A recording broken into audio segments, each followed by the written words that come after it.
السلام عليكم ورحمة الله وبركاته، وأهلا بيكم في حلقة جديدة من حلقات قناة دبري وفري مع شيماء. النهاردة هنعمل مع بعض كيكة سهلة أوي وبسيطة، مكونة من طبقتين. والطبقة الأولانية هي عبارة عن ميكس بين طعم البرتقال وطعم الشوكولاتة. إن شاء الله تعجبكم، جربوها هتعجبكم جدا جدا. زي ما عملنا قبل كده البسكوت بنفس الحكاية، برضو حطيت الطعمين في بسكوت واحد فعجبكم جدا. جربوا برضو الكيكة بنفس الطريقة وإن شاء الله هتعجبكم. مقادير الكيكه معايا مقادير اقتصاديه جدا، وهي كيكه البيضه الواحده اللي احنا عملناها قبل كده مع بعض ونجحت معاكم، والحمد لله كل اللي عملها نجحت معايا ما فشلتش معايا خالص. وهي بيضه واحده، نص كوبايه من الحليب، نص كوبايه من الزيت، نص كوبايه من السكر، ورشه ملح، ومعلقه صغيره من البيكنج باودر. انا عشان هعملها النهارده بالشوكولاته فهحط كمان معلقتين من الكاكاو. وقلت لكم هدخل كمان طعم البرتقال عن طريق البشر بتاع البرتقال، هحط في الكيكه بشر برتقال. ومعايا هنا كوبايه ونص من الدقيق ومعلقه كبيره من الخل. يلا بينا نشوف هنعمل ايه. اول حاجه معايا في البوله كده هحط البيضه، بسم الله الرحمن الرحيم.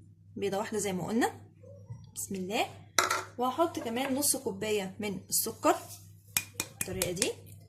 طبعا انا ما قلتلكوش على الفانيليا، اللي حابب يحط فانيليا انا احط يعني ايه حاجه بسيطه كده، لان انا حاطه بشر برتقال، فبشر البرتقال يعني هيقوم لي بنفس الوظيفه بتاعه الفانيليا، ان هو هيضيع لي ريحه البيض. فانا هحط هنا جزء طبعا من البشر، هسيب جزء برضو علشان هعمل بيه حاجه تانية معاكم برضو دلوقتي اللي هي الطبقه التانية. وهبدا بقى اقلب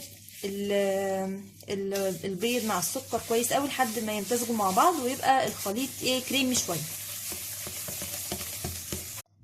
بعد كده هحط نص كوبايه من الحليب، بسم الله. نص كوبايه من الزيت، اللي هي الخطوات العاديه خالص بتاعت الكيك، تمام. وهبدا برضو اخلط خلطه كده مع البيض والسكر اللي احنا حطيناهم دول، تمام. بعد كده بقى هنيجي المواد اللي هي الجافه، اللي هي عباره عن رشه الملح، تمام. كوبايه ونص من الدقيق، بسم الله الرحمن الرحيم. معلقه صغيره من البيكنج باودر. حابه اني انخل الكاكاو لان ساعات بيبقى فيه تكتلات. هحط هنا الكاكاو كده في مصفى صغيره وانخله. معلقتين من الكاكاو. شايفين التكتلات دي كلها هتضايقني بقى في الايه في الكيك، فلازم يتنخل كويس قوي هو والدقيق. طبعا الدقيق انا حاطاه منخول من قبل كده. هحاول بس كده ايه انخل الكاكاو وارجع لكم تاني. بعد كده بقى هنخلط كل المكونات الجافه اللي احنا حطيناها دي مع بعض كده لحد ما يتكون معايا خليط الكيك العادي خالص، اللي هو احنا عارفين قوامه، اللي هو لما ارفع المضرب كده يبقى سرسوب كده ما بيقطعش معايا، خلاص، او خيط كده ما بيقطعش معايا. هقلب بقى كويس عشان ما يتكلكعش معايا كده وارجع لكم تاني. اخر حاجه بقى خالص هحطها هي معلقه الخل،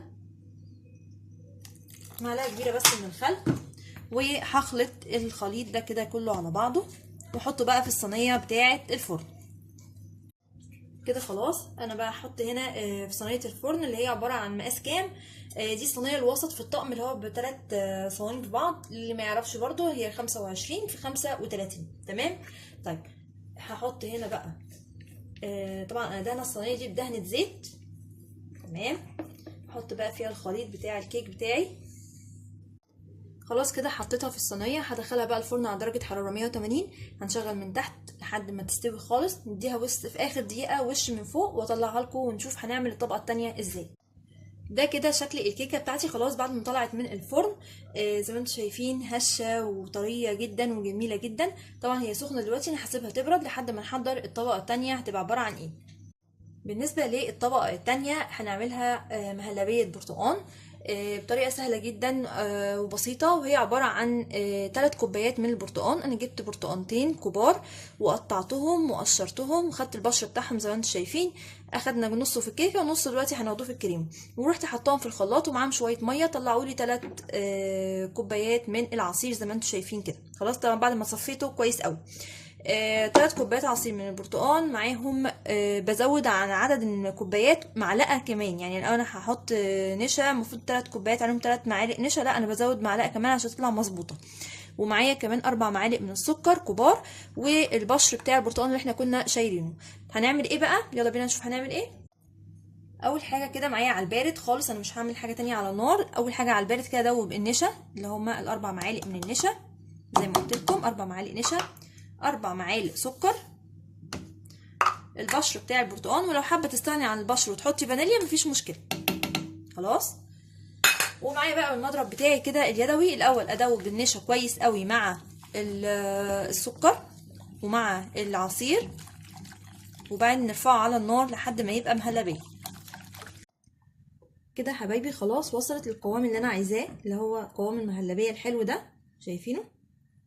وبتطلع فقاقيع كده. خلاص هطفي عليها بقى ونشوف هنعمل فيها ايه. هحطها بقى دلوقتي هنا على الكيكه بتاعتي، بسم الله الرحمن الرحيم، وهي سخنه كده عشان ايه تتفرد معايا بمنتهى السهوله كده. خلاص انا فردتها فوق الكيكه، هسيبها طبعا تبرد شويه كده بره لان شايفاها لسه سخنه طبعا جامد، وبعدين ادخلها التلاجة تتجمد خالص كده وتشد نفسها، وبعد كده نقطعها ان شاء الله مع بعض. ده كده شكلها بعد ما طلعتها من التلاجة، اتجمدت طبعا خالص اهي، وانا كمان قطعتها على شكل مربعات كده زي ما انتم شايفين بالسكينه. معايا بقى للتزيين معايا هنا اربع كده من البرتقال، تمام، شرايح برتقال وقطعتها 4/4، والفرماسيل الشوكولاته ده. طب هنعمل ايه؟ طبعا زي ما انتم شايفين انا مقسماها لمربعات زي ما انا قلت لكم. هحط هنا كده على كل مربع من اللي انا عاملاه شريحه من البرتقال كده، تمام كده. هيدي شكل حلو جدا. هنا كمان خلاص كده رصيت الشرايح البرتقال بتاعتي. معايا بقى الفرماسيل بتاعي الشوكولاته، بما اننا عاملين طبقه من الشوكولاته فهنحط فوق برضو شوكولاته وبرتقال كده، شويه فرماسيل كده. ده كده يا حبايبي شكلها خلاص بعد ما زيناها، شايفين شكلها حلو جدا جدا جدا. دلوقتي طبعا هقطع لكم منها حته ونشوف الطبقات شكلها قد ايه حلو من جوه.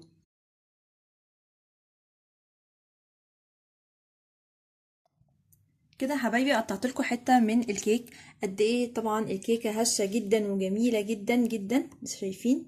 هقطع لكم طبعا منها حته اهو عشان تشوفوها. شوفوا الكيكه بقى اسفنجيه يعني جدا، وبيضه واحده بس، خليكم فاكرين ان هي بيضه واحده. شوفوا الكيكه حلوه ازاي، وطبقه المهلبيه دي جميله برضو جدا. يا ريت تجربوا مذاق الشوكولاته مع البرتقال، بجد روعه جدا. يا رب تكون الفكره النهارده عجبتكم. اوعوا تنسوا بقى تعملوا لايك وشير واشتراك للقناه، اوعوا تنسوا تفعلوا الجرس عشان يوصل لكم كل الجديد من فيديوهاتي. اشوفكم في فيديو جديد، باي باي.